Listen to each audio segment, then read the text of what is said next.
مولانا وختو د عراق او بدنامیږي په ترکی. کومه مولانا چې پاکستان ته علاج لراغلی مولا علي الکردستاني د هغه د حقیقت د معلومولو نه پس چې کوم دی زما دماغ وخوځېدل او ستاسو دماغ به مو خوځېږي چې تاسو د هغه سټوري واوره چې دا د کوم ځای نه راغلی دا اصل کې په عراق کې په یو جومات کې دا امام هم نو دا یو عام خادم و یو عام خدمتګار او عام خدمت به کو دا جومات نو د دنه څه غلطیانې وشي چې په غلطیانو دا د جومات نه راوخ کو او د جومات نه چې راووتو نو د عراق او علاقه کردستان په کردستان کې چې کوم دی نو دا لاړ یو دیهات ته چې یو دیهات ته لاړ یو عام کلي ته لاړ په عام کلي کې د په دې طریقه باندې علاجونه د خلکو شروع کړل چې څنګه د علاجونه د خلکو شروع کړل نو بالکل د هغې نه پس چې کوم دی نو د دوی یوه چرچه په هغه ځای کې جوړه شوه د چرچې نه پس دا یو تنظیم سپورټ کو یو سیاسي پارټۍ سپورټ کو چې د هغې نوم دی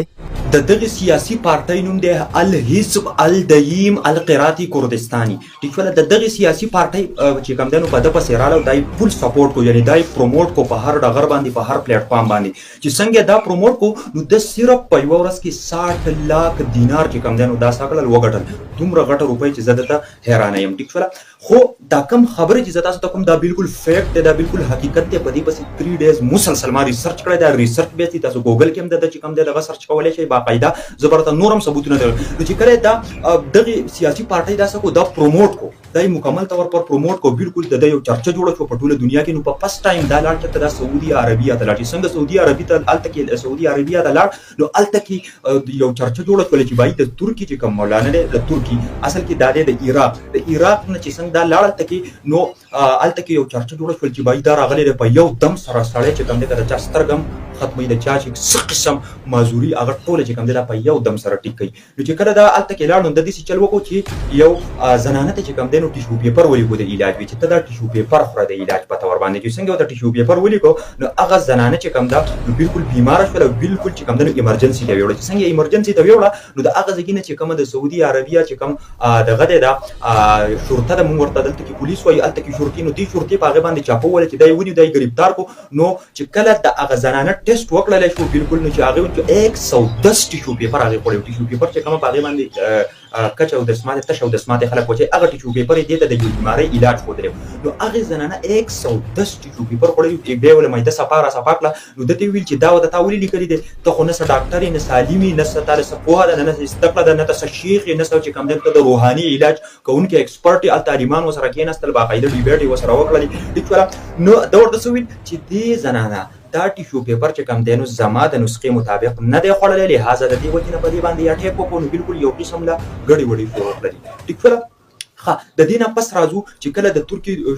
د سعودي عربیه شرطي چې کوم دی نو دا کله ګرفتار کړو د هغه ځای نه لاړ د ترکي ته. ټیک شوله نو چې ترکي ته لاړ نو په ترکي کې هم د دا قصه دا حساب کتاب شروع کړو باقاعده چا دغه سیاسي پارټۍ چې کوم دی نو دې څه کوو دا سپورټ کوو نو چې څنګه ترکي ته لاړ پر ترکي کې هم چې کوم دی نو د ترکي پولیسو چې کوم دی نو دا د په کور کې باقاعده څه کوو دلته چې هغه چې کوم کور کوم ځای کې اوسېدو په ترکي کې هغه ځای کې باقاعده ارسټ کو سکرین شاټ ته بالکل په سکرین باندې ښیم تاسو کتلی شئ بالکل په ثبوت سره هر څه کوم وداوټ ثبوت وداوټ پروف زه خبرې نه کوم چونکې دا ټاپک ډیر اهم ټاپک دی چونکې دې ټاپک سره د ډیرو خلکو جانونه بچ کېدی دي. دې ټاپک نه داسې خلک دی چې هغه چې کوم دی نو زه به ویم چې بېوقوفه دې مولانا صاحب جوړ کړي دي هغه خلک بچ کېدی شي. زموږ سره موږ تحقیق نه کوو موږ ریسرچ نه کوو خو ډایرکټ په یو څه ورپسې کېږو. زما زور صرف په دې دی چې تاسو اول تحقیق کوئ ریسرچ کوئ د هغې نه پس راځئ. نو چې کله دا ترکي ته لاړ په ترکي کې هم ارسټ د ترکي نه پس چې کوم دی نو دا په یو څو ټي وي شوګانو کې په ټي وي شو کې لایو شو کې باقاعده چې لایو پروګرام ګوري په ټوله دنیا کې چې په هغې کې څوک ډوک نشي کولی نو دا چې کوم دی نو څه شو دا په هغې کې چې کوم دی نو یو ډاکټر ورله راغی او هغه ورته یو مریض وښود چې باید د دې مریض څه بیماري ده نو ده ورته وویل چې د دې هغه اکسرې ورکړو نو دغه اکسرې الټه ونیوله او داسې ورته وویل چې د دې دا بیماري ده مکمل دغه بیمارۍ الټه چې کوم دی نو ده وویله چې څنګه یې الټه وویل نو په ټي وي شو هغه ته وویل چې ظالمه د ده خو دا بیماري نه ده د ده خو چې کوم دی نو بیماري بله ده نو بالکل دا په هغه ټي وي شو کې هم چې کوم دی نو څه کړلی شو ونیولی شو. د دې نه علاوه چې کوم دی ده بیا ځان له یوټیوب چینل یې جوړ کړي د ځانه بیا نور چې کوم سوشل میډیا پلیټفارم دي هغه یې جوړ کړله او په شمار به یو څو کسه نیول د هغه نه به انټرویوانې اخیستې او په هغه انټرویوانو کې به بس هسې ورته ووایي چې باید ته دغه شانتي ووایي چې دا ټیک شو دا دغه شو نو یو ټوله دنیا کې یو حلمل دې ته مونږ وایو ګوره دا میډیا نه دا میډیا فیفت جنریشن وار دی دا چې کله دا مدینې ته راغی نو په مدینې کې سپیشلي زمونږ د پاکستانو چې دوی تحقیق ریسرچ نه کوي ورځي او ډایرکټ دو سپورټ کول ته کې ورته یو دغه ورته جوړ کو یو ګڼه ګوره ورته جوړ کړه حالانکه هلته کې د دونه مقدسه ځای دی